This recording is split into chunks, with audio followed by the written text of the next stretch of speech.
ආයුබෝවන් කියලා පිළිගන්නවා. අදත් මගේ YouTube channel එකට ඔයාලා හැමෝම ඔන්න ඉතින් මං අදත් ආවා ආදරණීය ඔයාලව බලන්න මගේ සුපුරුදු අර පිරිමැසුම් වීඩියෝ එකක් අරගෙන අර පිරිමැස්මට මං කරන වැඩ ගොඩාක් මේ පුංචි වීඩියෝ එකේ තියෙනවා. ඉතින් මං ආරාධනා කරනවා ඔයාලට රැඳිලා ඉන්න මාත් එක්කම ඔන්න ඔයාලා ඔය දකින්නේ පිනිජම්බු වලින් මම රස්සම රස ජෑම් එකක් හදාගන්න විදිහ. ඔයාලා කොයි කාටත් ලංකාවේ ඕනම පැත්තක හිටියට පිනිජම්බු කියන පළතුර නම් ලේසියෙන්ම හොයාගන්න තියෙනවනේ. ඉතින් ගස් යට ගොඩාක් වැටිලා යනවා, නාස්ති වෙලා යනවා. බලන්නකෝ ජම්බු කීපයක් අරගෙන පිරිසිදු කරලා චූටි කෑලි වලට කපලා කල් තියාගන්න රස්සම රස ජෑම් එකක් හදාගන්න පුළුවන්. ඉතින් ඕනම ගෘහණියකට කරන්න පුළුවන් හරිම ලේසි වැඩක් තමයි මේක. වැඩිය හිතුවේ නැති වුණාට ඔන්න මගේ ජෑම් එක හැදෙන ගමන් තියෙන්නේ. මේකෙදි මහා ලොකු දෙයක් කරන්න නැහැ. රසපදමට සීනි ටිකක් ලුණු ටිකක් දාලා ජම්බු ටික හීනියට කපලා රත් කරාම ඔන්න ඔය වගේ රසපදමට ජෑම් ටිකක් හදාගන්න පුළුවන්. ඉතින් බලන්නකෝ ඒ ටික හදලා ඉවර වෙද්දී මට හම්බුණා ලොකුම ලොකු පොලොස් ගෙඩියක්. ඕකෙනුත් ඉතින් අර පිරිමැස්මට දෙයක් කරේ නැත්නම් මට නිින්ද යන්නෙත් නැහැ වගේ. ඒ හින්දා ඉතින් මම හිතුවා රසම රස සොසේජස් ටිකක් හැදුවොත් හොඳයි කියලා. පොලොස් ගෙඩියෙන් කොටසක් උයලා ඔය ඉතින් ලෑස්ති වෙන්නේ සොසේජස් ටිකක් හදාගන්න. හැමදේම ගේන්න කඩේ දුවන අම්මා කෙනෙක් වෙනවට වඩා චුට්ටක් හිතලා යමක් කරොත් එහෙම අපිට අර පිරිමැස්මෙන් වැඩ කරනවා කියන්නේ අපේ හීනවලට යන්න හරිම ලේසි. ගොඩක් අය හිතාගෙන ඉන්නේ අර පිරිමැස්ම කියන්නේ දුප්පත්කමේ සංකේතයක් කියලානේ. මං කියනවා ඒක එහෙම නෙමෙයි.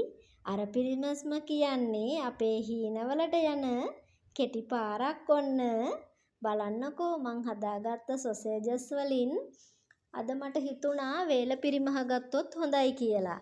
බලන්නකෝ මම පොලොස් සොසේජස් ටික දාලා රසම රස සොසේජ් බන් ටිකක් ගෙදරම හදනවා. කට්ලට් ටිකක් හදාගෙන සොසේජස් ටිකත් බැදගත්තට පස්සේ මට හිතුණා හොටෙල් පෙනුමට තියෙන ලස්සනට බන් ටිකකුත් හදන්න ඕනි කියලා. මට කියන්නකෝ මේ බන් වල ලස්සන පෙනුමක් තියනවද කියලා. ඇත්තමයි කියන්නේ පුදුම තරම් රසක් නම් තිබුණා මේවා. ඉතින් අම්මා කෙනෙක් විදිහට බුද්ධිමත්ව මේ විදිහට වැඩ කරොත් එහෙම අපිට කඩේට යන මුදල් ඉතුරු කරගන්න හරි ලේසි. ඉතින් මේ විදිහට ඉතුරු කරොත් අපි ආස දේවල් අපිට ලං කරගන්න ගොඩක් අපහසු වෙන්නේ නැහැ. මං ඔයාලට අර පිරිමැස්ම ගැන කියද්දී මං විකුණන මේ ලී සුකුරුත්තන් වලත් තියෙනවා හරිම අපූරු අර පිරිමැසුම් කතන්දරයක්. ඔන්න ඉතින් ඇත්තම කියනවා නම් ඔයාලට පුදුම තරම් අඩු මුදලකට මේවා දෙන්න හම්බ වෙන්නේ. දැන් අපි ලී කොටයකින් කටින් බෝඩ් හැදුවොත් ඉවත දාන පොඩි කෑල්ලක් තිබුණොත් ඔන්න ඕකෙන් හැඳි ටිකක් හදනවා. එතකොට ස්පූන් හෝල්ඩර් එකක්, කටින් බෝඩ් ස්ටෑන්ඩ් එකක්, තව අයිම්ම කරන කොටසක් හම්බුනොත් ගෙදරක් ලස්සන කරන ලස්සන සුකුරුත්තමක් හදනවා. ඉතින් ඔය විදිහට හදන නිසා වෙන කාගේවත් අතට මාරු වෙවි යන්නේ නැතිව ඔයාලටම එන නිසා හරිම සාධාරණ මුදලකට ඔයාලට මේවා ගන්න පුළුවන්. අපි කඩේට ගිහින් ගේන කටින් බෝඩ් ඔයාලටත් අත්දැකීම් ඇතිනේ. පිහියෙන් එකපාරක් දෙපාරක් ගහද්දී අලවපු ඒවා පැලිලා යනවා. ඉතින් මගේ ෆෝන් නම්බර් එක තියෙනවා වීඩියෝ එක පුරාවට.